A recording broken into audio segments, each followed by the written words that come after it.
Cinemajaw is sponsored by Overcast, an independent podcast app that embraces the open world of podcasting instead of locking it down. No exclusives, no premium content, no paywalls. Just a great podcast app for everyone. Get it for free in the App Store. And we thank them for their support.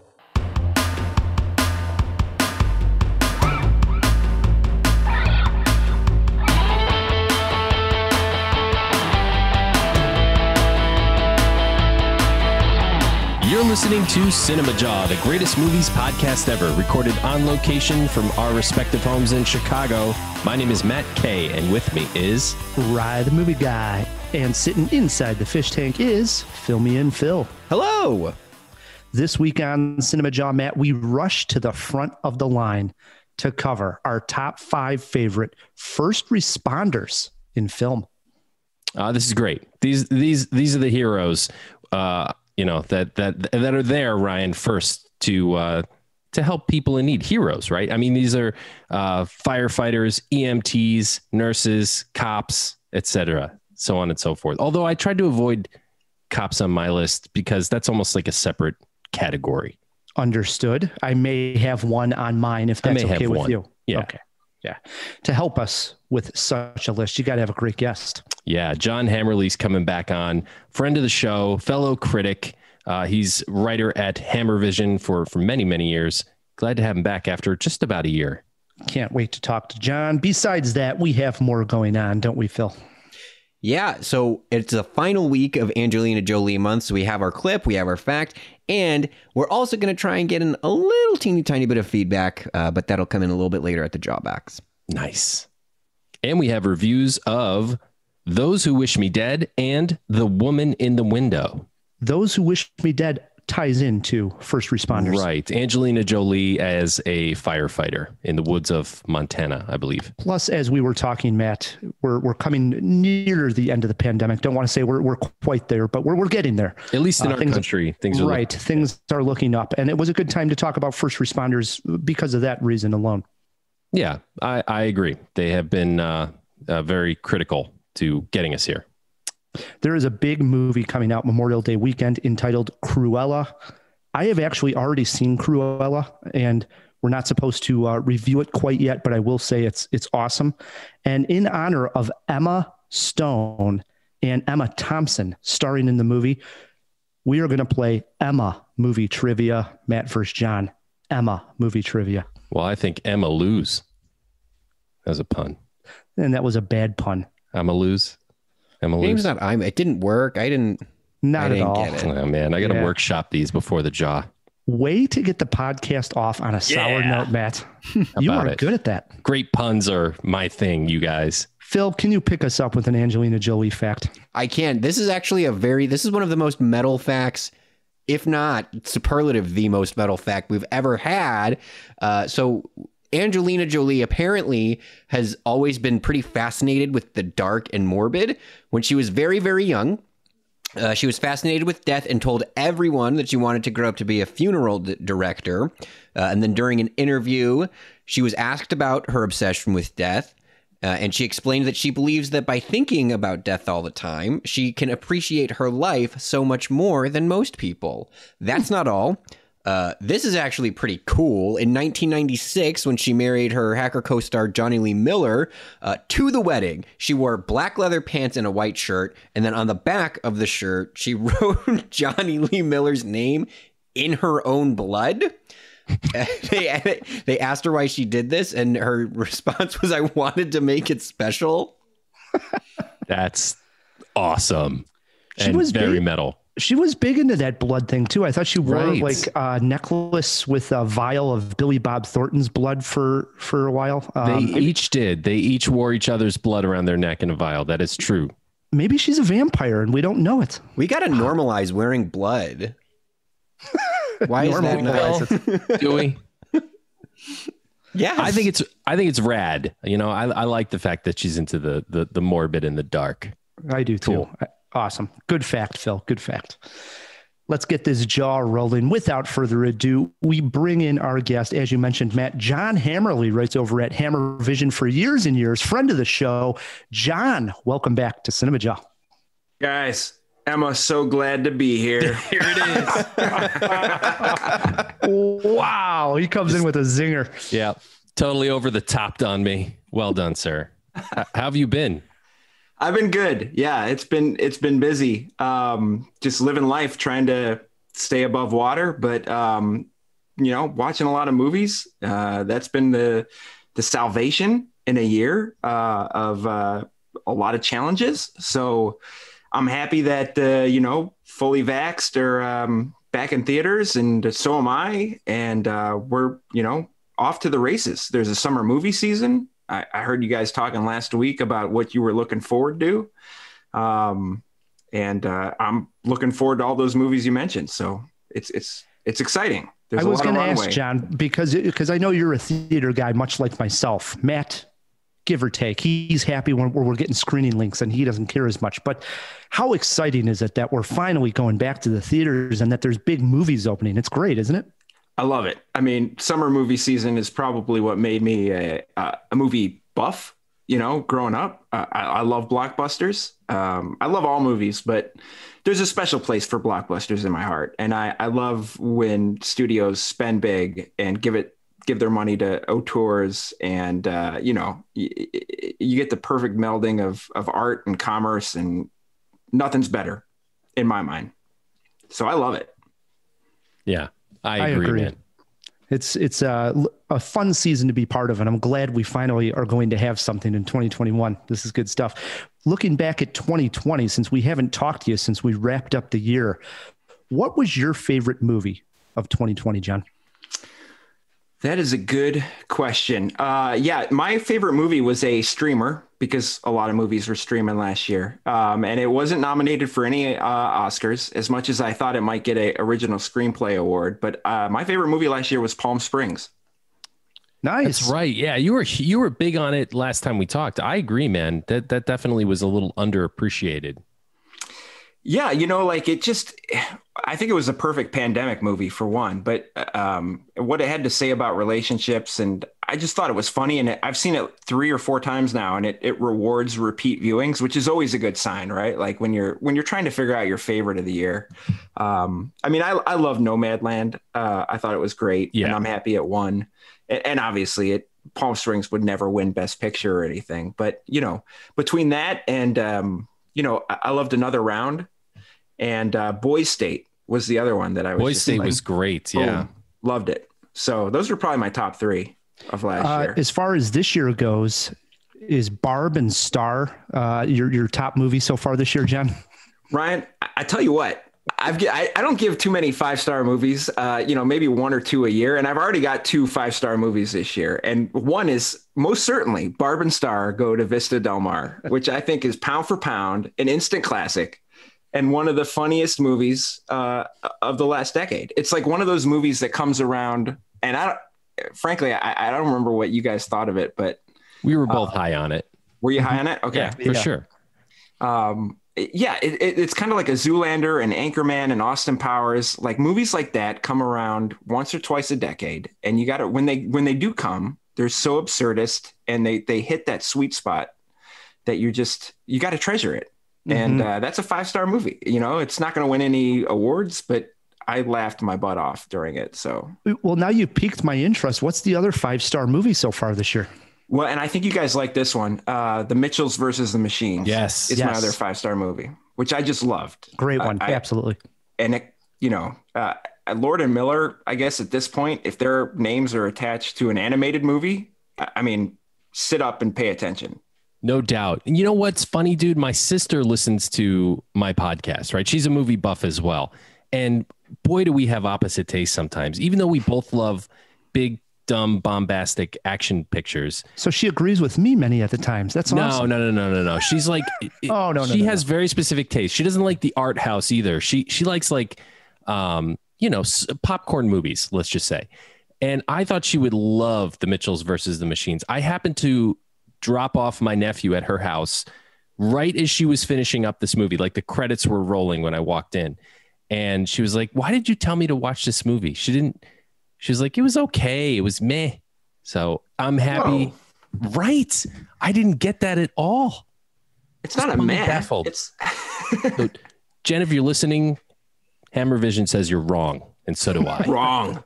Think about your life choices. There you go. What you've done. I'm going to make sure she listens to this. Still writing reviews over at Hammervision, John? I am. Yeah. I took a little break for a year or two just because of life. And I've started really diving back in and maybe not as much as I should. But yeah, I mean, I've definitely been getting a better cadence going on the Hammervision. And, Letterboxd, I'm all over. I mean, it's probably my favorite form of social media. So where should we send jawheads that want to check out your opinions on film? Yeah.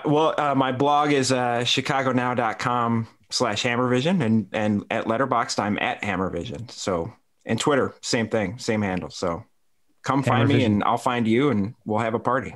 There you go. And we'll have the links in the show notes for the jawheads. I love it. As you heard, John, we are celebrating Angelina Jolie this month. And I have a question for you. Looking at her filmography, and hopefully you have it pulled up there in front of you. If I was going to say you're going on a deserted island by yourself, what 4 movies of Angelina Jolie's do you take with you? You can only select 4 movies. Which do you take? This was a hard question.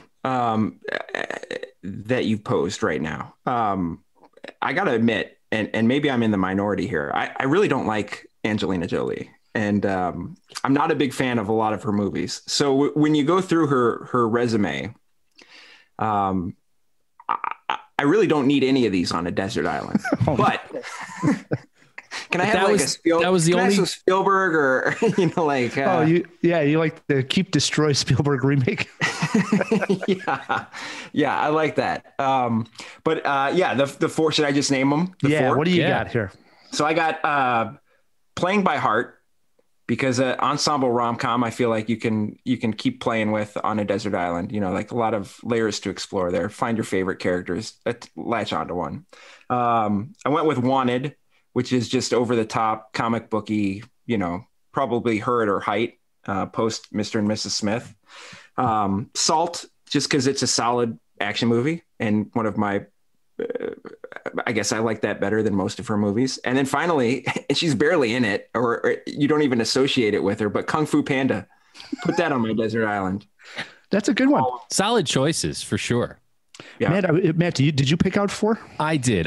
Now I'm going to go ahead and say that, I'm going to push back a little bit on Phil's take on Angelina's career last week and say she has been voted and one of the most beautiful women in the world. So it's impossible to ignore the fact that she's on a lot of people's celebrity list. You know what I mean?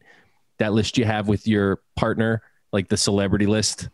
Okay. Oh, okay. We got it, Matt. Got it. Okay. So I'm picking 3 movies that she married her co-star in just for the sake of living vicariously. So I'll go Pushing Tin, where she wound up marrying her co-star, Billy Bob Thornton. You Hackers. would take that. Wow. Okay. I actually like that movie. It's pretty decent. It's Cusack and Billy Bob Thornton. I mean, need I say more? Sure. I go Hackers, because Johnny Lee Miller, Mr. and Mrs. Smith. It's Brad Pitt and Angie in a kind of a dumb action movie, but it's fun. And even though she didn't marry anybody from this film, I'll go Beowulf. So I was with John, actually. I selected Wanted. Same reason. I agree. Probably her at her height. Fun comic book movie. Salt. And Kung Fu Panda, thinking that I need some Jack Black on the island as well. And then I thought, well, if I'm by myself, maybe I got to go Original Sin for other reasons. It's Angelina and Antonio Banderas. But maybe I'd go with Alexander. Ooh. Only because I've only seen that once, and it's a very long movie, and that would give me something to study. Like, what went wrong here? No Girl Interrupted, huh? No. Wow. I don't want to be with a bunch of crazies if I'm on a deserted island by myself. Oh, that's true. Yeah. Okay. Yeah. If you just stacked Alexander back to back, I mean, that's a long movie, right? You could spend a lot of time watching that and dissecting it. Yeah. Mm-hmm. Wow. Good. Angelina Jolie month. Tough ones. Speaking of Angelina Jolie, look out Smokey the Bear, Angelina wants your job.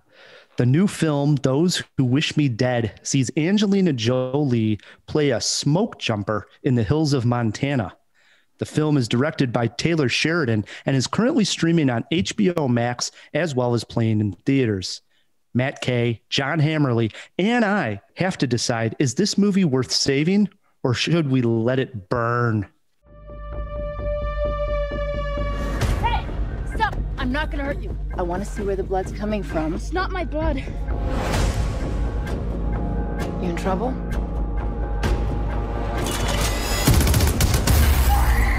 Anyone else in trouble? My dad said if anything happened, I should find someone I can trust. Are you someone I can trust? Those Who Wish Me Dead opens with an exciting flashback. A large forest fire has broken out and smoke jumpers, people trained to fight such fires, are leaping out of a plane above the blaze. Unfortunately, Angelina wakes up and the scene comes to an abrupt end. However, the excitement does keep coming. Two assassins enter a house, do what they need to do, and then make it look like the house exploded due to a gas leak. 10 minutes into this movie, I thought we might be in for a real treat. However, my enthusiasm started to get put out like a small fire in a damp rain. Jake Weber, a forensic accountant, knows something he should not, and because of that, the two assassins are tracking him and his young son down. Jake knows this, so he goes to stay with a family friend in the woods of Montana. I did enjoy seeing how these characters' lives were all about to intersect. The execution, however, could have been better. The two assassins, one of them played by Nicholas Hoult, make some very questionable decisions. Actually, they're just plain dumb. That leads to Jake being killed, but his son still alive and on the loose. Now, the son meets Angelina Jolie's character, who helps him, and the chase continues. This felt like a throwback to a cheap 90s action movie, and that goes for the terrible CGI fire as well. I was entertained to some degree, but this will be a film I will completely forget about in a couple of months. My one reminder will be when I walk by the DVD $1 bin at Walmart. I still want to know, what the hell was Tyler Perry doing in this? He has a cameo. I don't know what that was. That was weird. I also want to know, what was the point of showing us the scene where Angelina Jolie tries to parachute from the back of a pickup truck? Matt, am I being too harsh, or is Those Who Wish Me Dead kind of generic? You nailed it on most fronts here, but you are being a little too harsh. The scene with her parachuting from the pickup truck obviously is trying to illustrate that her character is somewhat suicidal, and she's got these traumas.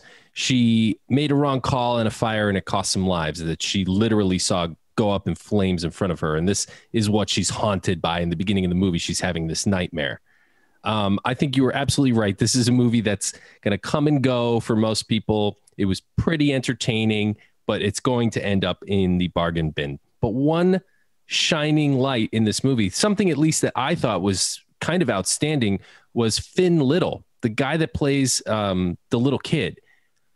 He was great. I mean, he really acted the hell out of it. And it could have been a really easy, like annoying little kid role where for the most part he was crying, but he had some agency. He had some charisma. He had some courage. He brought a lot of emotional weight to the role. And yeah, it's kind of a dumb movie that he's wrapped up in, but he's somebody I'm going to watch because I thought his acting chops were damn good. Probably the best actor in the movie. Wow. That Tyler Perry cameo was very out of place. John, what did you think of this one? Well, you know, I tend to agree with both of you, you know, and Ryan, what you said about it being a 90s action thriller, like a forgettable one. Yes, but they don't make those anymore. So I think I have like a fond spot for or I guess some nostalgia for going back to those like junky, you know, forgettable B-movie action thrillers. I don't think it does anything new. And, you know, like Taylor Sheridan wrote and directed it, and you kind of have higher hopes from him since he did like Hell or High Water and Wind River and Sicario. And you're like, okay, this could be like elevated in the genre. It's not. It's like a pulpy fluff piece, right? Like, but I tell you what, John Bernthal is awesome in it.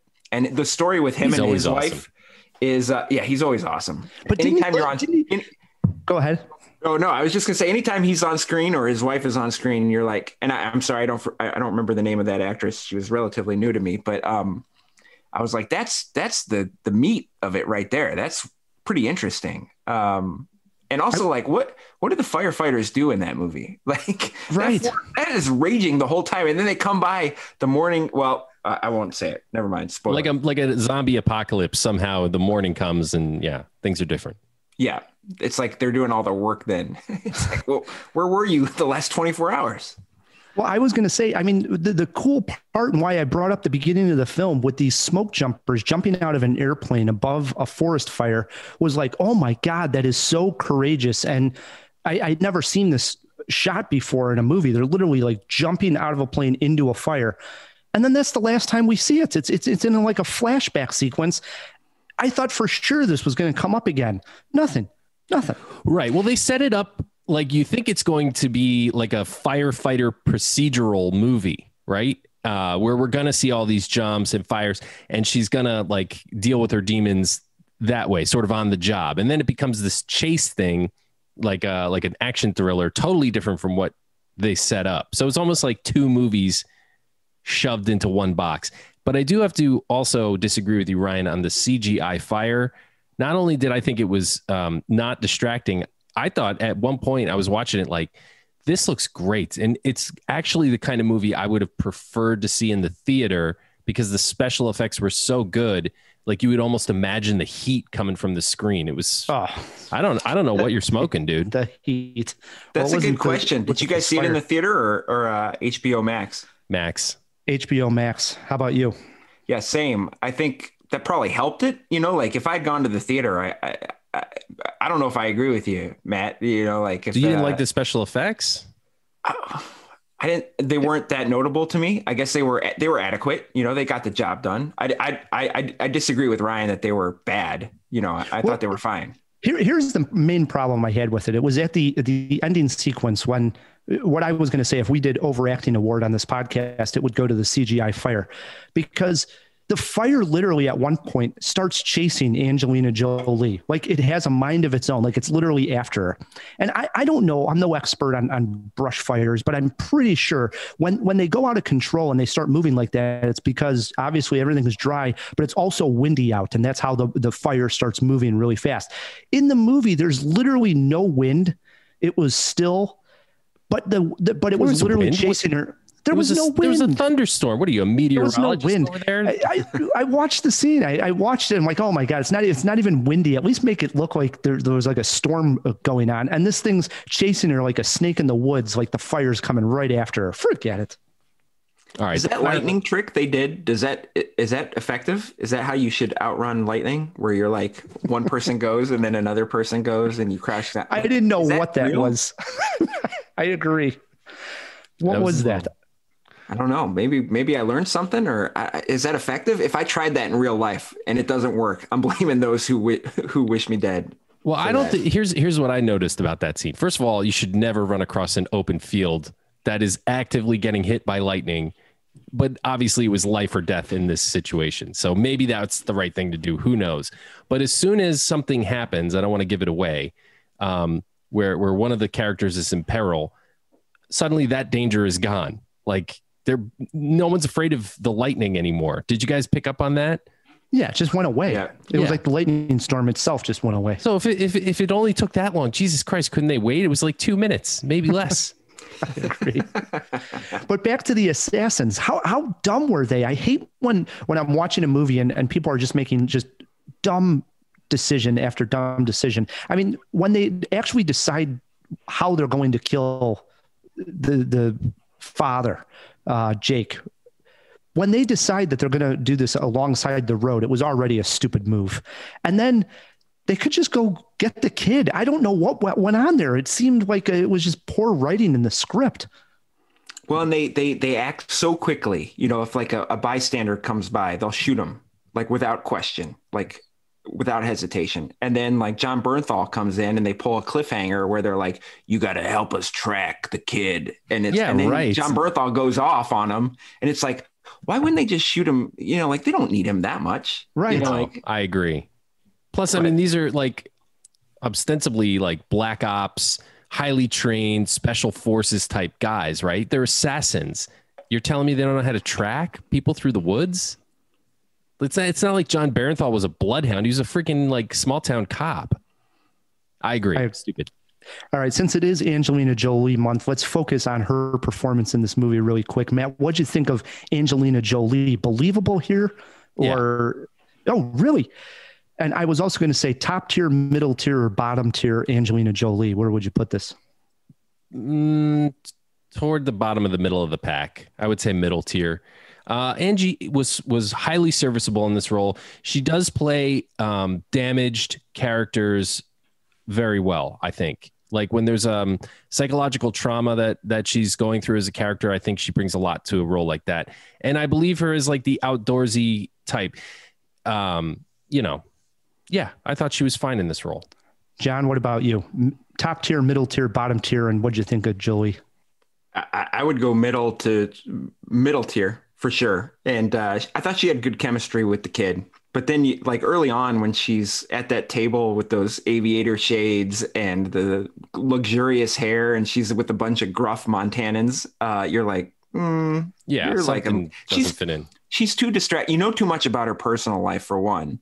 And she does play damaged figures a lot. Right. And so I always feel like she's acting and she's usually just too, you know, otherworldly. You know, she's definitely beautiful, obviously, but she doesn't fit into a lot of, I guess, Montana landscapes. I just didn't buy it. Yeah, I'd go bottom tier actually for Jolie in this one. I wasn't that impressed. And for those reasons, I didn't buy her ever that she would be in this profession. I don't know. I just didn't buy it at all. And there was that one scene also, I think it's right around that, John, when we see her with the other firefighters and they're playing bags or cornhole is called. And she grabs the bag and then throws it from afar and it goes right into the hole. Sometimes you'd see that and be like, whoa, what a shot. But in there, I'm like, yeah, right. Like Angelina Jolie could do that. What a joke. CGI all the way. Totally CGI. Maybe she's a bags champ, Rye. You don't know. No chance. How about a jaw-dropping moment in this movie, Matt? You got one for me?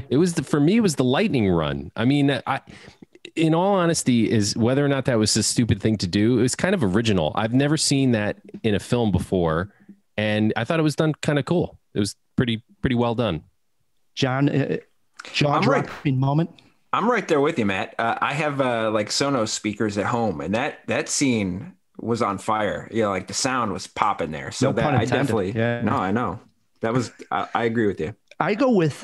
There's a scene where the wife of what's the guy's name? John Bernthal. Let's throw her name into the fish tank. Yeah. What's the actress who played his wife in the movie? She fights back at one point, and there's fire involved there as well, and that was awesome because I wasn't expecting that turn for her to take. Enjoyed that for a jaw-dropping moment. I did too. I liked her character. But can I nitpick 1 second on her attack with the flaming bear spray? Because if you and we've seen an aerosol can attack in a film before, so I'm not necessarily spoiling anything. If you sprayed flaming bear spray into somebody's face, it wouldn't just be the flames. You're still getting bear spray. At least I think there's going to be droplets of bear spray hitting your face in addition to the flame. That would have done way more damage than what we see in the film. I must be a real city guy because I don't even know what the hell bear spray is. I don't think I do either. Yeah, I have no clue what you're talking about right now. I've never felt more valid. Is it like do you know bear what repellent? Bear spray is? Yeah, I have no idea. I'm glad three of us have no clue what Matt's talking about. Unfortunately, a lot of people learned about it through some of the unrest we've seen lately. But It is bear repellent. It's like mace, but it's like super hyped up. It comes in these big aerosol cans that squirt it like a fire hose, and it's like 10 times stronger than mace. I'm just pulling that number out of thin air, but it's very effective. Obviously, a charging bear is the intended target, so it's got to be pretty severe. Wow. Yeah. Look what you learn here on Cinemajaw, right? Bear spray. All right. Now I know what to get Matt for Christmas. Hey, fantastic. Yeah. You got a movie poster quote for us, Matt? I do. One word. Hot. Not bad, Matt. Not bad. Thanks. John, movie poster quote off the top of your head? Catch it on HBO Max or don't catch it at all. I went with creeks lead to rivers, rivers lead to towns. Dialogue like this leads to generic movies. Oh, I actually thought that was pretty good little lesson there. Survival lesson. How many jaws? 4 jaw scale here, Matt. What do you got? I am busting out the quarter jaw for this. It is 2.25 jaws. John? I'm going to go 2.5 jaws. I'm at 2 jaws. 2 jaws for those who wish me dead. If you have seen this film and you agree, disagree, just want to comment about bear spray, shoot us a tweet at Cinemajaw, or you can always email us feedback@cinemajaw.com. Because of this film and coming out of the pandemic here, we decided to concentrate on first responders this week. John, was this a tough list to come up with? It was. And I started with looking up what exactly constitutes a first responder and how big could this list go, right? You know, you got a lot of obviously cops, firemen, paramedics, EMT, nurses, but there's a lot of disaster elements to that, emergency disasters. So I thought about expanding it to, you know, Armageddon, like Carrie Stamper, Bruce Willis. Oh, no. Yeah. Take license. But I didn't. Don't worry. But yeah, it was a fun list to create. But it does seem like with certain professions on film, there is a finite amount of options. So what do you got sitting at number 5? I'm going to go with Eric Marsh, played by Josh Brolin in Only the Brave. I have not seen this. I saw this pop up on my research. So this is from the director of Tron Legacy, Joseph Kosinski. And Brolin plays the leader of like, they're called the Granite Mountain Hotshots. They're basically firefighters in the rural areas. And they, you know, they're very brave. But that movie is devastating. And it's based on a true story.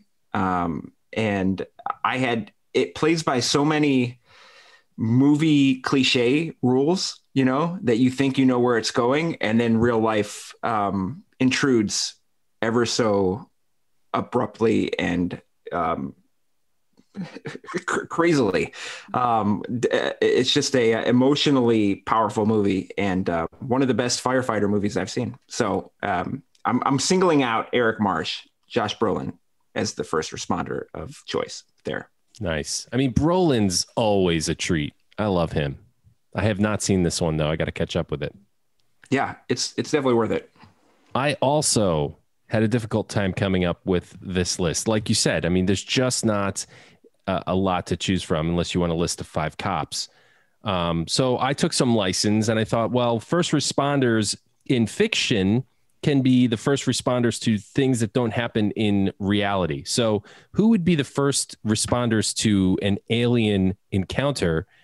It would be the Men in Black. So I'm going with Tommy Lee Jones as Agent K in the Men in Black. Also, at one point, played by Josh Brolin, coincidentally. That's right. Yeah. I just think that Jones is the perfect person for this role. This like stone-faced, stoic man of few words, just like all business. And the Men in Black was sort of a delightful experience, wasn't it? I mean, it was sort of like lifting the veil back and letting us into a secret world that was always there. I think that was kind of the fun of it. And, you know, Will Smith was still Mr. Box Office at that time. The movies were great. I mean, it was diminishing returns somewhat, You could argue that 3 was the best in the series, though. I guess maybe it had like a dip and came back. There you go. I would argue that. Yeah. Did you have trouble choosing between J and K there? Were you like Tommy Lee Jones or? No, because here's the thing. As much as I love Will Smith and I loved him in this role, he was being Will Smith. You know, he was being the same character he was in Independence Day. And, you know, that's who he was at that time, Mr. Box Office. You know, he didn't bring anything terribly original. I think at least Jones, while he does play that sort of stone-faced stoic a lot, I don't know. I just think he was a little funnier. He was the straight man, perhaps. I thought it was funnier. Mm-hmm. It's a good pick at number 5. Mine is a cop at number 5, and it is really nothing about the film is nothing about first responders, but in one particular scene that I'm going to highlight justifies why I have this guy at number 5. And I went with Officer John Ryan, portrayed by Matt Dillon in the movie Crash. Wow. And he plays a racist cop who we more or less hate all the way up until about 3/4 of the way through the movie. When this particular scene happens, he comes upon a very bad car accident, and one car is flipped over. A woman is inside, can't get her seatbelt out. She's trapped. There's gasoline coming out of the tank of the car, and it's about to hit an open flame. The situation is not looking good, and Matt Dillon springs into action and just goes to get this person out of the car. And it ends up that these two people have had an interchange before, and this was somebody that Matt Dillon more or less took advantage of and used his power as a police officer upon, and she's screaming at the top of her lungs not to save her, you know, not to have this guy save her. But he just goes ahead and he does his duty for that one particular moment. I think that's what being a first responder is, you know, even in all of the bad stuff that a person carries with them, still at the moment doing your job, seeing that you got to be that person that runs into a car that's about to explode to save somebody, even if that means you may die right then as well. And that particular scene, along with a couple of others, are really powerful in a movie that I know a lot of people are against. It hasn't aged all that well, but Matt Dillon in that one particular scene is a good first responder, I think. I wouldn't say that movie hasn't aged very well. I would say that it sucked right from the jump. And that is probably one of the worst picks you've ever had in all the years we've been doing this show, dude. Bring it, Matt K. Bring it. Oof. Oof is all I got to say. Oof. All right. Well, I'm sticking with my Matt Dillon at number 5. Hey, I will say this. I had a tough time coming up with my 5 on this. You must have. Yeah. It's a bold move, Cotton, referencing Crash, and Matt Dillon's character is one of the best first responders. Yeah. Oh, man. That's a loaded pick, man. I know, but I'm just talking Jawheads. I'm just talking about when he makes his moment of bravery. Nothing else about that character. All right, John, let it be noted. All right, my number 4 is probably a movie. You know, more people should see it, but it's a Danish film called The Guilty, and it's the character's name is Asger Holm. He's played by a Danish actor named Jacob Sedergren. They're actually remaking The Guilty this year with Jake Gyllenhaal in this role. And Asger Holm, he's like a 911 dispatcher. And the movie is one of those self-contained thrillers where a kidnapped woman calls 911 and he picks up the call, and the movie's all on him. It doesn't leave the 911 call area. And so he deals with it and becomes personally invested in her kidnapping and trying to help her over the phone. And we never leave him as he's working through all of the emergencies over the phone. It's a really taut, like interesting, you know, like Buried, or, you know, like one of those thrillers that you're just self-contained, one environment, one actor, kind of a tour de force, cool character, cool setup, worth checking it out. Awesome. So we just hear the caller's voice. We don't actually see That's her correct. on screen. Yeah, we never see her. It's all on him, the entire movie. Man, wow. I didn't think of 911 dispatchers. That's a great call. Because then that would have opened up. Didn't J-Lo do one where she was the 911 dispatcher? And No, I think that was Halle Berry you're thinking of. was it Halle Berry? They may both have. Can we throw that in the fish tank? I don't know why. I think both of them did a movie like that. I could be wrong. All right, here comes my number 4. I'm going with a recent movie that has grown on me, actually. I don't think I liked it as much the first time I saw it, and it sort of grew on me as I rewatched it and went back to some of our reviews. I'm going with Tom Holland as Cherry, or Nico, in the film Cherry. And he was a medic in the Army. And as soon as he lands in, I believe it's Afghanistan, it may have been Iraq, for let's just say his tour of duty, as soon as he lands, he's in a war zone and he's pulling grievously injured people out of harm's way and treating their wounds. And he's seeing the horrors of war. And at one point he loses some friends like right in front of him, and it's traumatic. So we understand sort of how he got set on the path he gets set on. But he is a first responder. He's a hero in that sense. As a medic, there you go. That's my number 4. Wow. John, you don't like this one? Yeah, we talked about like the 5-star movies I've given this year. I think Cherry was one of the few 1-star movies I've given. It wasn't that bad. I mean, it was very no good Requiem for a Dream, but it had its redeeming qualities. Oh my. All right. My number 4, I went firefighter for my number 4, and I decided to land on Jack Morris as portrayed by Joaquin Phoenix in the movie Ladder 49. This was Joaquin Phoenix and John Travolta. Oh man, remember when John Travolta was making movies, good movies? He plays his mentor and captain. And really, the movie's told in flashbacks. It starts with Joaquin Phoenix's character in peril, and then you flash back to see his life and sort of his key moments of him getting married, joining the firefighters, saving a little girl from a fire, so on and so forth. And it's really almost an ode to firefighters and the dangers that they put themselves in to do this job, and the sacrifices that the families and friends have to make that know these people because they have to go and risk their lives. Could be any day. And it's a sad movie. I thought it was a better version. Take out all the cheesiness of Backdraft, and I think you have Ladder 49. That's probably a fair assessment. But you don't get Kurt Russell, unfortunately. Or De Niro. You talk Ladder 49. I mean, that's basically Those Who Wish Me Dead, right? It's one of those movies. When we saw it come out that year, you're like, oh, that's like a forgettable studio drama. I don't think I've ever talked about it on Cinemajaw until we finally had to do First Responders. So. Yeah, that's the thing. It comes up on firefighter movie lists, and that's about it. I have seen it. I thought it was all right. Mm-hmm. Well, that was my number 4, Ladder 49, Joaquin Phoenix. John, what do you got at 3?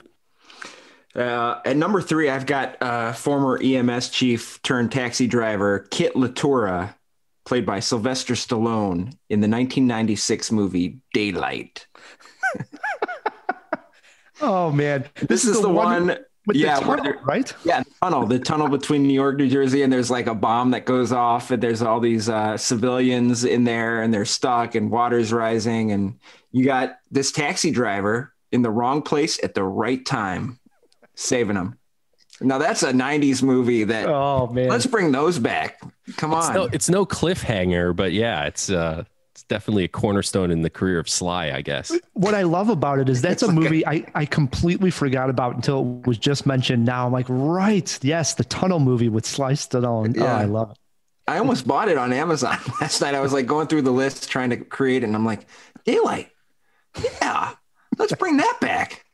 I wonder if it's still good. I think I liked it when I was 16. That's great stuff. Was he a rescue, search and rescue guy in Cliffhanger as well? Wasn't he? He was like I think he served that purpose. He was like a tour guide, right? Like right.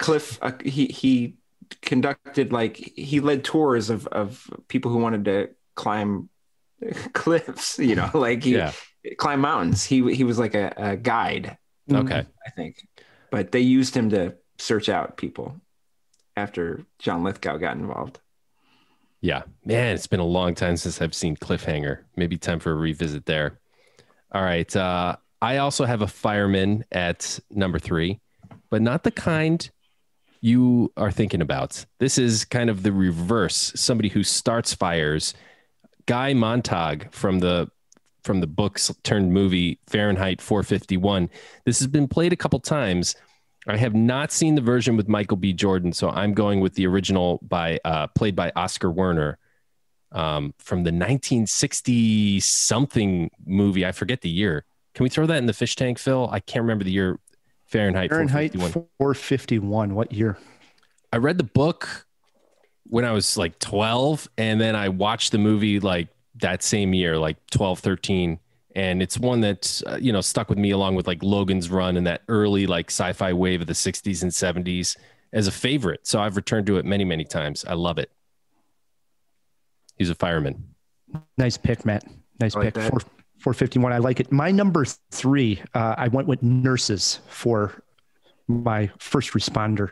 And I think we would all agree. I mean, if you were lucky enough to have Kate Beckinsale as your nurse, you'd be doing okay. Doesn't matter what the situation is. Okay, it's fine. I got Kate Beckinsale as my nurse.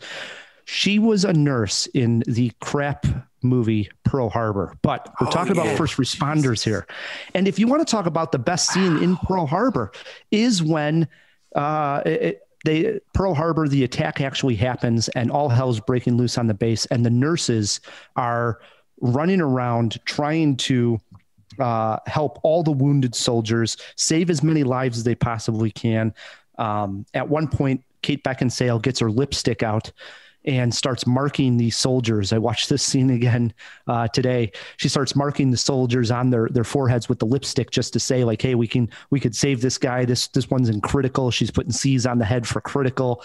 And the nurses were doing everything they could as fast as they possibly could to save soldiers' lives. And we've seen this in various films, but for some reason it's stuck out in Pearl Harbor as probably the best scene in that movie. So for me, Kate Beckinsale in Pearl Harbor, first responder for me.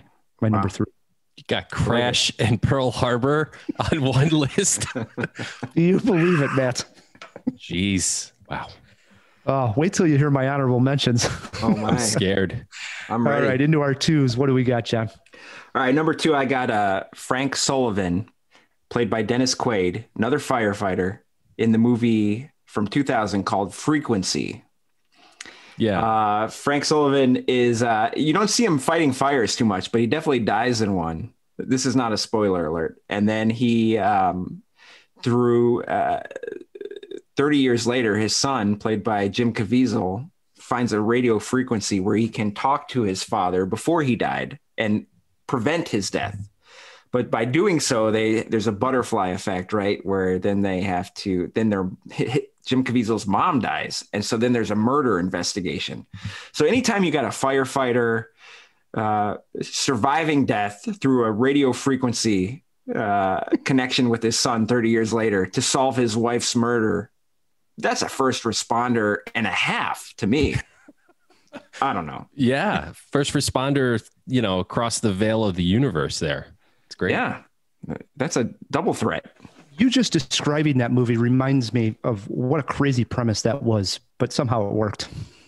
I haven't seen it since it came out. I remember loving it though. It was one of those under the radar movies, right? Where you're like, I don't know, Jim Caviezel, Dennis Quaid, who's going to go see that? And then you see it and you're like, that was good. It's got like one of those word of mouth movies that they're just rare these days, again, more nostalgia for days gone by. I love me some Frequency, dude. I'm right there with you. It was weird, good movie. All right. Swinging it over to my number 2, Steve Martin as C.D. Bales, the fire chief in the film Roxanne. Yeah. The movie has absolutely nothing to do with his capacity professionally as the fire chief. That just happened to be his job. And I really like the movie Roxanne. I haven't thought about it or talked about it. I maybe ever on Cinemajaw. It was one of those movies that was like a favorite of my mom and my dad also agreed on it. You could tell Matt's lying right now because his nose is growing. No, no way. This was my parents loved this movie, so it always got its way into the VCR. I probably seen it like at least half a dozen times, maybe more like 8 or 10 times. It was like one of those VHS favorites of the entire family that nobody would argue about. It's funny. It's Steve Martin. Sure. It's definitely right up there with Multiplicity. Dude, wait. Are you talking trash about Multiplicity? No, I'm saying it's a good movie. Okay, all right. Okay. It's no Crash or Pearl Harbor, but Multiplicity is awesome, by the way. All right. My number 2, I also go with a fire chief, but I go with just a badass fire chief in Steve McQueen.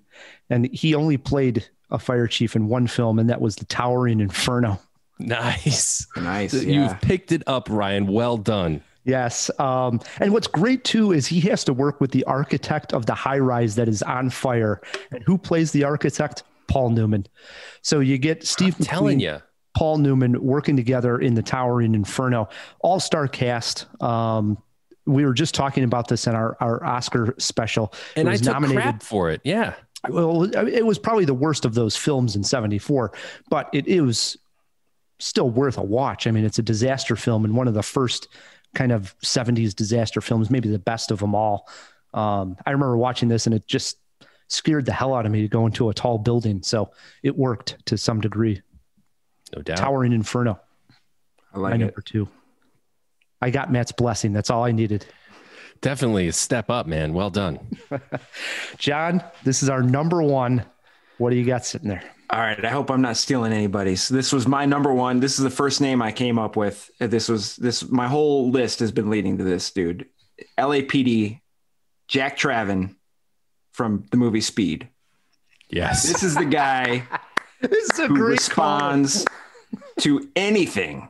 And if you got an emergency, this is who you want there responding to it. This dude is the Mac. I love it. Speed's one of my favorite movies. So if you got Jack Traven on your side, you're going to be saved and you're going to be helped, and life is probably going to work out okay, unless you're Jeff Daniels. And your bus can fly too. It has been way too long since I've seen Speed. Way too many years. I got to bring it back. Yeah, it holds up. Yeah. And you know who pops up in that movie? I can't think of the actor's name right now. Tyler Perry? No, it wasn't Tyler Perry.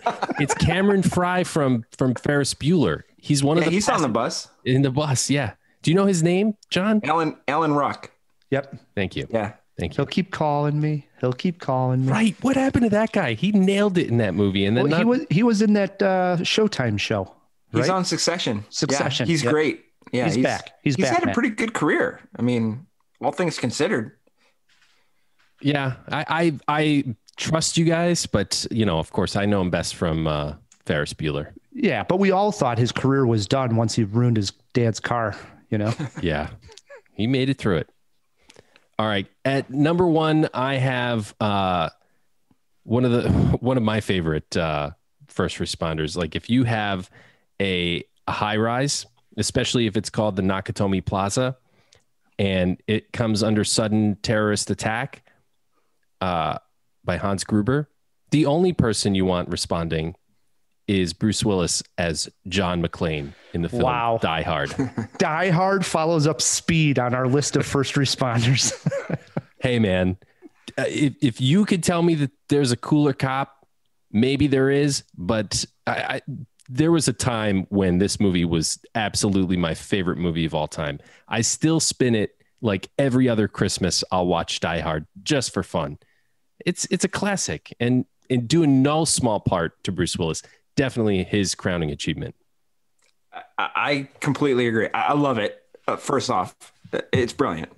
Second, let me ask you, if John McClane was not already in Nakatomi Plaza and like forced to be there, do you think he would respond to an emergency at Nakatomi Plaza, or would he be like hungover, or would he be like sad about his divorce, or like he's the right man because he's there, but like, would he go there? Would he respond if he wasn't already there? Well, as we come to find out in subsequent films, he is the guy to call, right? They call him into these disasters, and he has a way of, sort of worming his way through the ventilating ducts and, metaphorically speaking, and getting to the heart of the matter. So yeah, he's the guy to call, man. And he proved That's all it. I wanted to hear. I love it. Wow. I mean, here you guys were having fun picks. I went serious on mine. My number one pick, Oliver Stone film, 2006. I don't like watching any movies about 9/11 and the World Trade Center, but that is my number one pick. The police officers played by Nick Cage and Michael Pena in World Trade Center, which was a docudrama directed by Oliver Stone, based on the true story of these police officers, first responders who went into Tower One when both towers had been struck, and actually survived when the tower collapsed on them. They got into an elevator shaft, and the rubble, the way it just came down, actually was all around them, but they actually survived, and they were in there. And then because they were able to bang on some metal, people who were searching for bodies in the rubble were actually able to hear them and then pull them out. And from what the movie tells you and what you ended up reading afterwards was that 20 people, first responders, were actually pulled out of the rubble after they collapsed. And these were two of them, and they tell their story. This was a serious Nick Cage movie. We almost forget that he can make serious movies because he's such a goofball nowadays, but this one was serious Nick Cage, serious topic. World Trade Center, my number one. That's a good note to leave us on, man. Good pick.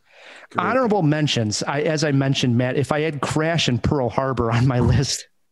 I honestly didn't have any, man. I struggled. I don't know how. I wish I put this one on because I think you guys would have liked it. I went with the recruits in Police Academy. At the end there's that riot in LA, and they're the first responders to the riot.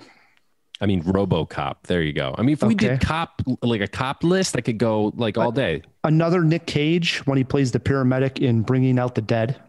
Yeah, I'm surprised none of us picked that. I thought you guys would definitely pick that.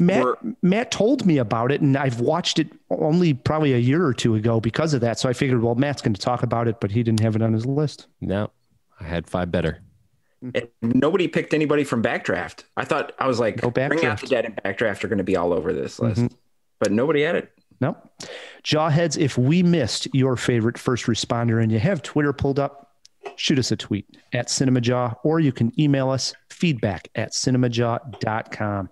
We're going to take a quick break. When we come back, we have a second review, this one of The Woman in the Window. Plus, Matt is taking John on in Emma movie trivia. Stick with us.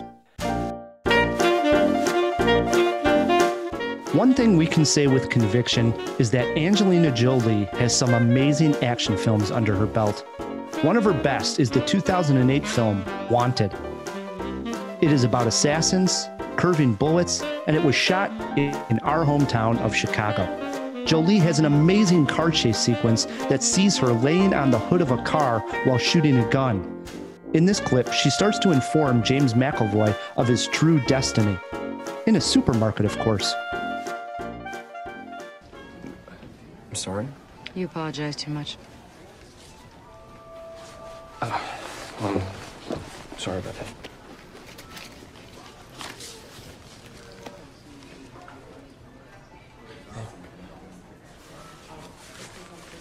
I knew your father. My father left the week I was born, so...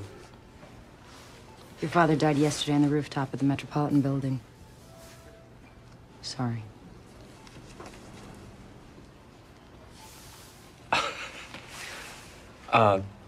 Look, the liquor round's just over there, so if you Your want to father was one of the greatest assassins who ever lived. The man who killed him is behind you.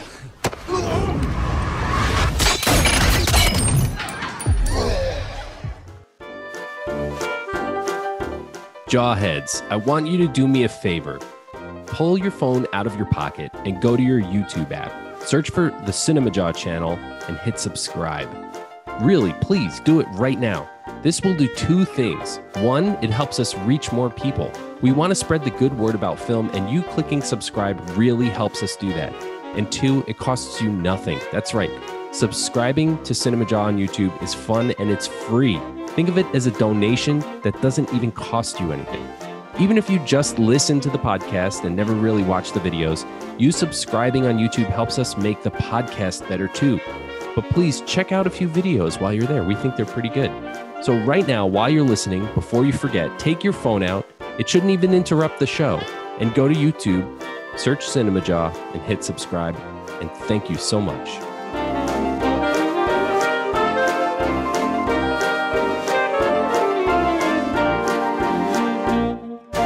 And we are back on Cinemajaw, hanging out with John Hammerle of Hammer Vision. Before we open up the fish tank, I did want to ask you, John, you mentioned that you listened to our summer movie preview and that you're looking forward to the movies that we mentioned. But to you, what movie are you looking forward to most?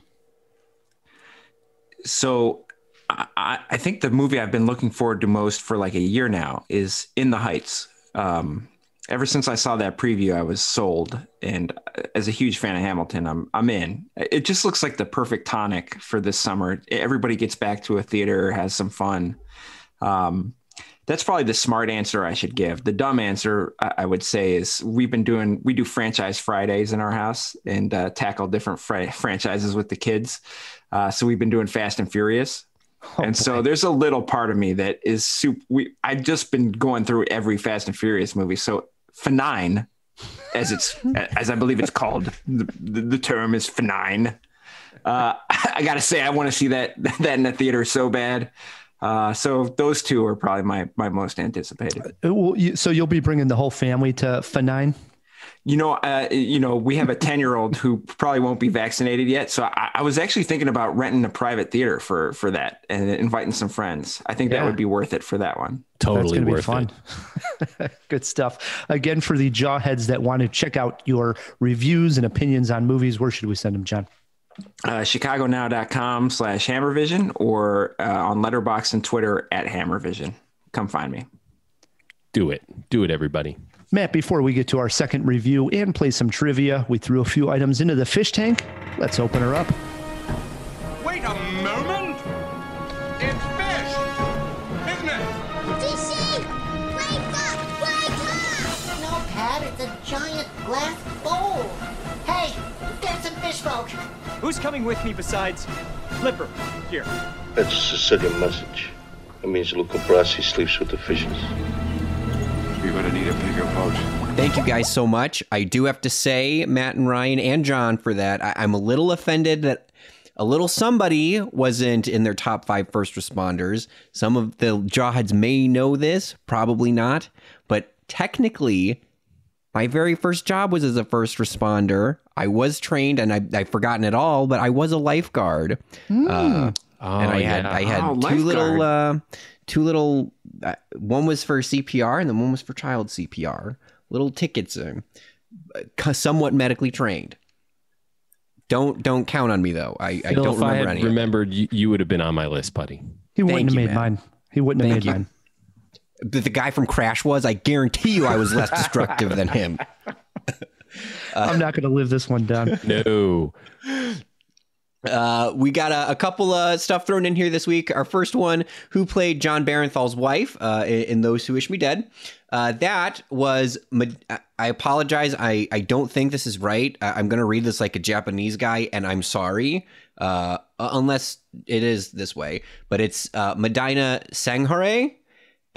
She's also been on TV in Barry, and she's also in the Christopher Maloney classic Happy in 2017. So relatively newcomer. Cool. One to watch. Mm-hmm. Great. This one was JLo 911 ? That's the note I wrote down. And Matt, absolutely not. No. The closest we knew that one though. That was just Matt being Matt. The closest thing I could find, she was a Chicago police officer in her role in Angel Eyes. Sure, I'll go with that. That's what I was thinking of. That's exactly. Yeah, that is a JLo masterpiece. For those keeping score at home, Halle Berry was in The Call. That's the one that I think we were all thinking of before Matt chimed in with J-Lo. And then the last one I had, what year did Farrenheit 451 come out? So the book was originally 1953, and then the film came out 13 years later in 1966. Yeah, I was in the ballpark, 60s. Yep. Sure. I haven't seen the new one either with Michael B. Jordan. That's an HBO Max film, I believe. So might have to check that out. It must be pretty recent, right? 2017. Yeah. I didn't put that written down, but. All right. Yeah, I gotta check that one out. Nice. Also, time for some feedback, Phil. Yes. Yeah, we actually heard back from a couple of folks. We haven't read these in a while, so our inbox, I'm going to be honest, is a little... If this is your first time listening to Cinemajaw, you might have to jump back a few weeks to know what we're talking about. But it's so great to hear from everybody. And everybody has such awesome takes. This one was regarding the last episode. So this is our most recent one. And Matt K's review of Spiral. This one's from David Thompson in Atlanta. They write, Matt K calling Chris Rock one of our greatest living actors was outrageous. Even if you were to say the greatest living comedians turned actors, still does not make the list. No, I think he does if you edit it in that way. Well, I'm glad. What are you? We have done that list before, and he wasn't there. He still didn't make it. I agree. That was basically what last week's list was. But let's go back to the fact that you said he was one of our greatest living actors. I've heard, because I got friends that listen to this show. I was really talking about Sam Jackson, okay? No, you weren't. I said those two are among Chris our Rock. best. No, you didn't. You said Chris Rock is among our greatest and living Sam actors. Jackson. And the show came to a complete stop. We it were was like, a package what? deal. What? I heard it. Yeah, I can vouch for Ryan. You did say it. And I was taken aback. I was running and I had to stop running. Hey, and I had to play that 15 seconds back. I've heard from friends that listen to the show and they're like, what the hell is Matt smoking that he's talking about Chris Rock, this loving Chris Rock so much? I mean, I don't even know if we would consider Chris Rock a good actor, right? I don't think Chris Rock would consider himself a good actor. He's just Chris Rock in front of a camera. No, I disagree. I actually like Chris Rock. If he's in a role, I'm kind of interested. Do I think he's a great actor? No. Do I think he's a decent actor? I do. I think he's a decent actor. Okay, so clear in the air, you don't think he's among our greatest living actors? I may have overstated it a little. Okay.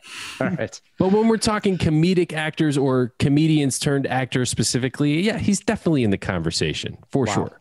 I still don't think so. But all right, at least we cleared the air to some degree. I just love the reaction to this. I'm going to be honest. I think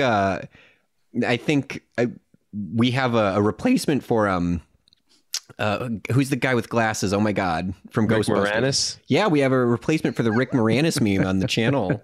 I love it. No, never. Also, regarding the same episode, 515, Aaron Schmeling, longtime fan, writes us via Facebook saying, good for Matt, defending the number 23. They also write, I don't like that it is 8% on Rotten Tomatoes. There's not a lot of love for it, man. I liked it. I don't know. I think I know why that is, though. Why? Okay, 8%. If you parse it out, there's 4 T's in Rotten Tomatoes.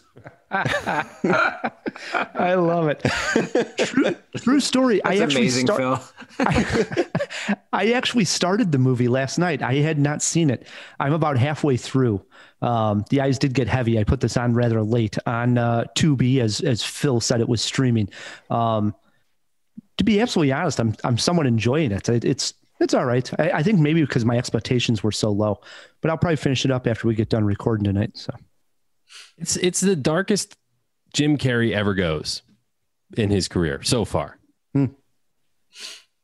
Then our last one that we'll be reading for tonight, this one's going a little further back to the last month, to our Toni Collette month with our retro review of Muriel's Wedding.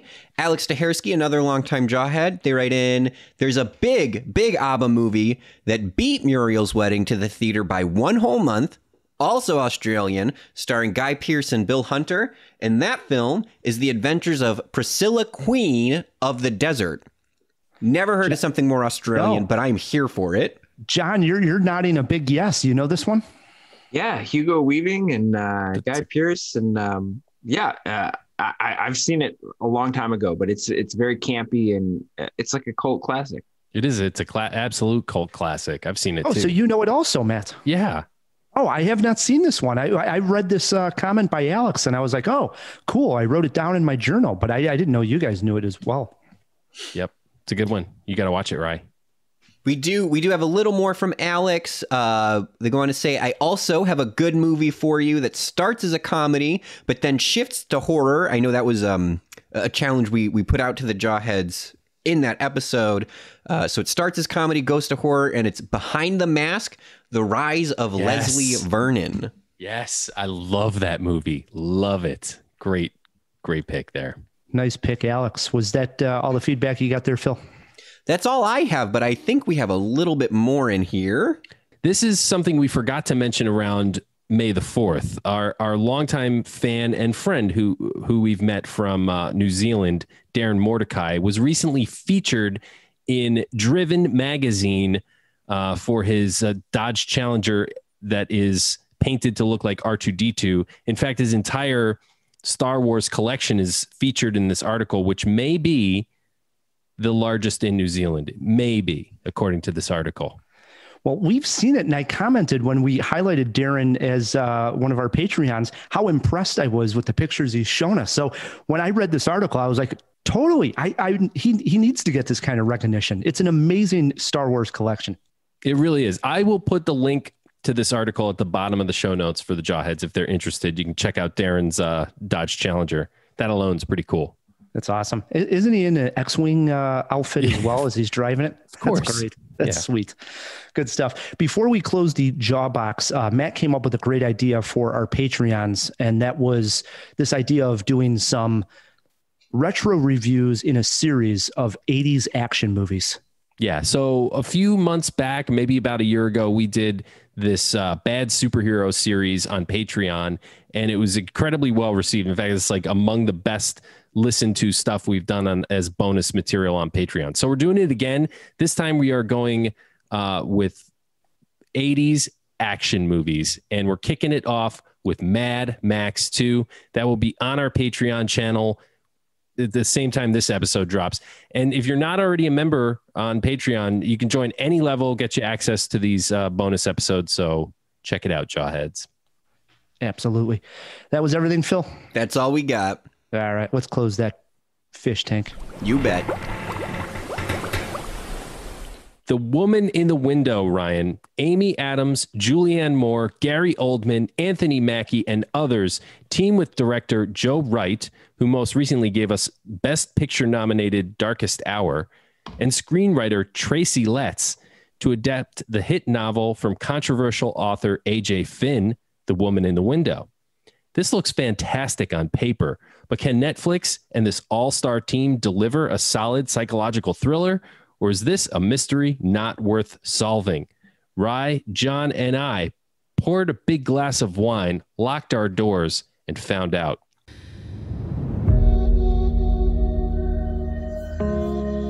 So what's the latest on the street? Your neighbor, she's become a friend. Her name is Jane Russell. Do you want to go outside? You know, I have a shrink of my own.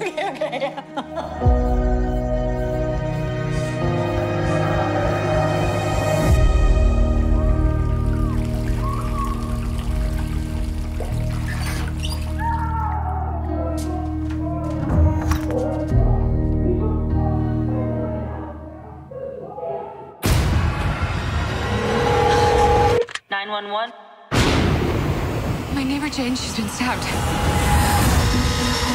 Detective Little, NYPD. Where's Jane? Mr. Russell believes that you made a mistake. You have never met my wife. Ma'am, you all right? I know Jane. Jane's been in my house. I'm Jane Russell. I'm sorry to tell you guys that even with this team, The Woman in the Window is a wooden and contrived failure. that is somewhat pretty, but pretty short on intrigue. Amy Adams plays an agoraphobic child psychologist who's separated from her husband, Anthony Mackie, but speaks to him and their small daughter daily on the phone. As she works through her issues with her own shrink, played by Tracy Letts himself, she busies herself by observing her neighborhood, not unlike The Rear Window. Wouldn't you know it, she winds up befriending members of a new family on the block who seem to be hiding dark secrets. Her meds and alcohol abuse make her detective work unreliable at best. Just what is real? Just who done it? Just who the hell cares? Perhaps on the page, the old unreliable narrator bit works a bit better, along with the confining conceit of her agoraphobia. But as the puzzle pieces start to fall into place, the emotional weight is simply not there. There is one and only one good scene in this film that happens between Julianne Moore, her talent fully on display, and Amy Adams over a bottle of wine. This simple interaction was so pure and well acted that its lingering effects kept me involved long past the point when I realized that that level of craftsmanship would not be repeated at any other point in the movie. The twists and turns are so eye-rollingly contrived that suspension of disbelief is out the window when cops, suspects, and friends all act and appear in ways that is far too convenient to the plot.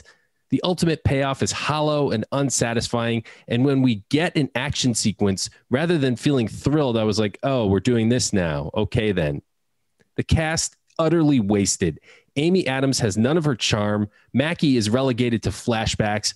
Oldman just didn't even show up here.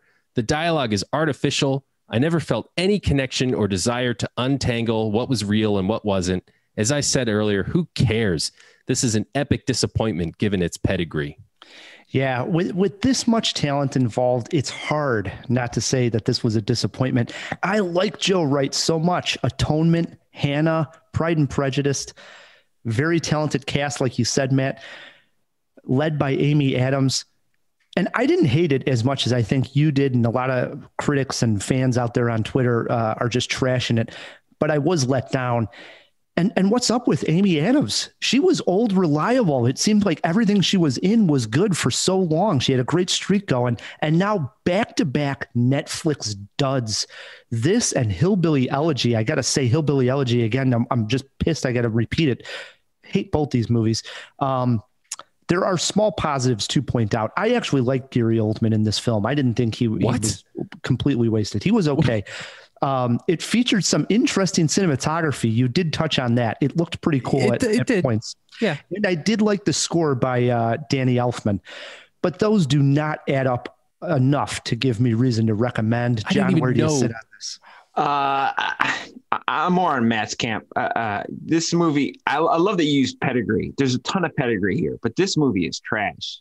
But it's made by people with pedigree, right? So it looks great. There are elements of it that have the veneer of quality, but every performance is pitched the wrong way because it's trying to like put you in Amy Adams' mind. So everybody's a suspect.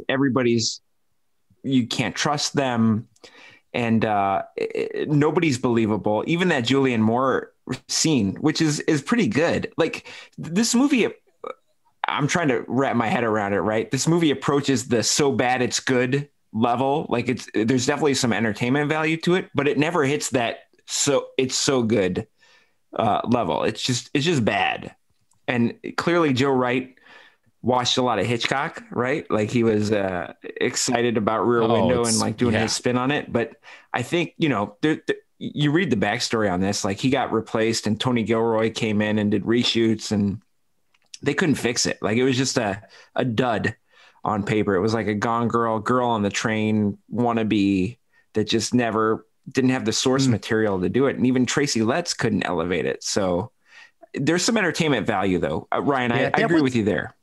That was, yeah. I mean, the cinematography, there was some decent, I mean, it looked pretty at points. And I agree with you, John. I'm a huge Tracy Letts fan. So when I saw that he was trying to write this thing from, adapted from the book, I thought, well, it's got a shot here. It should be, something rewarding. Just a failure though. And I think it's interesting that the movie, it's telling us more or less that the influence of Hitchcock exists within the world in the movie. You know, like it's not necessarily like a blatant ripoff or remake of Rear Window. It's like her character is influenced by all these movies. We see it on the TV in her apartment.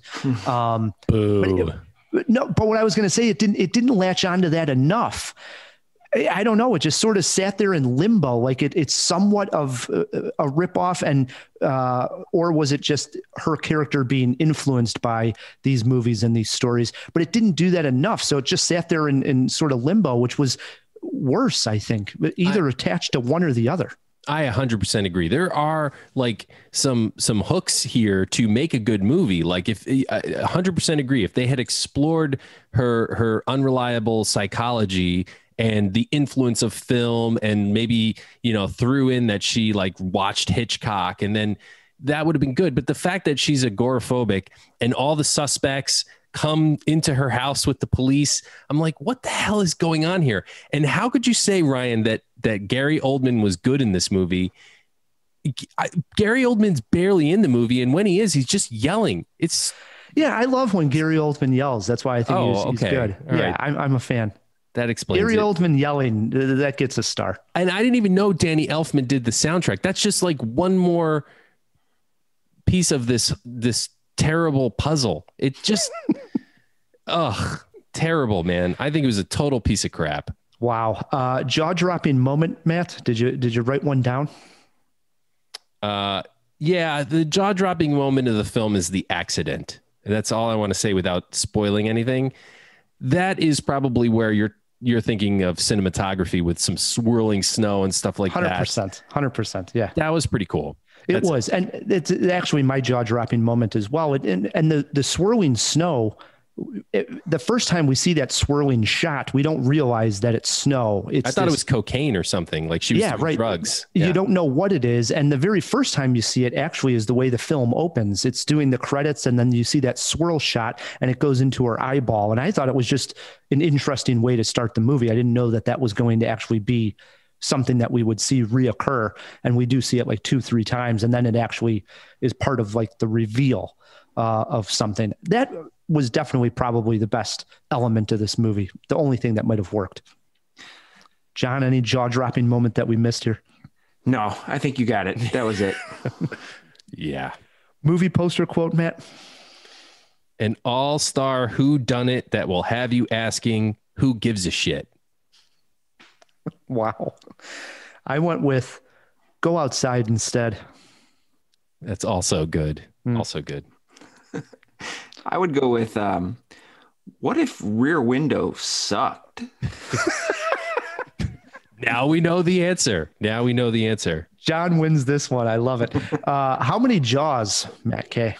I'm giving it 1.5 jaws, and I think I'm being extremely generous. John?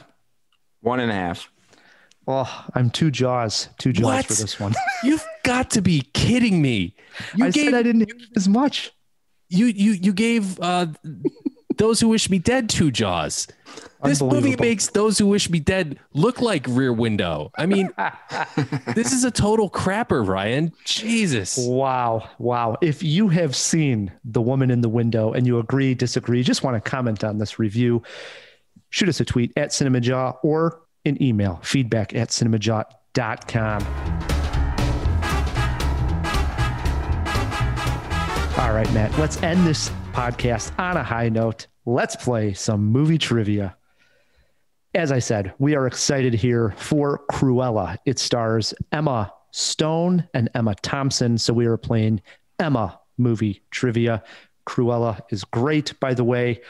John, you're our guest. You get to choose if you want to go first. Let Matt go first. There are steals, and you get 1 rescue if you get hung up on a question. What do you want to do here, John? I'm going to let Matt go first. Question number 1 over to Matt K. The guest defers. Emma movie trivia. Matt, Emma Stone has 3 Oscar nominations, winning one of them for La La Land. Name one of the other films she was nominated for. I'm guessing it wasn't her work in the Amazing Spider-Man pictures. I would say The Favorite. That is correct. Could have went with Birdman also. Birdman and The Favorite. She was nominated for both. 1-0, Matt K. Question 2 over to John. Emma Stone starred in the tennis movie Battle of the Sexes. Who co-starred with her as Bobby Riggs in the film? That would be Steve Carell.